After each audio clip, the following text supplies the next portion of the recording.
প্রিয়গণ, আজকে যে বিষয়টা নিয়ে আলোচনা করব সেটি হচ্ছে 144 অফ সিআরপিসি এবং নতুন আইনে যেটা হয়েছে 163 অফ বিএনএনএস। এবার আপনি এই সেকশানে কখন মামলা করতে পারেন?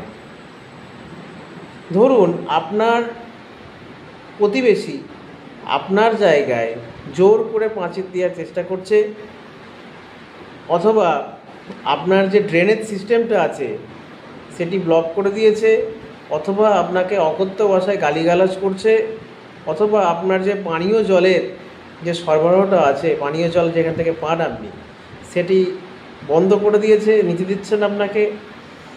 এই যে সমস্যা, এই ধরনের যে সমস্যাগুলো হয়, এর জন্য আপনারা এই সেকশনে কিন্তু রিলিফ পেতে পারেন। আপনাদের কি করতে হবে? কোনো উকিলবাবু মারফত 163 একটা মামলা আপনাকে এসডিএম কোর্টে, আপনার যে জুরিডিকশন আছে সেই জুরিডিকশনের এসডিএম কোর্টে আপনাকে করতে হবে।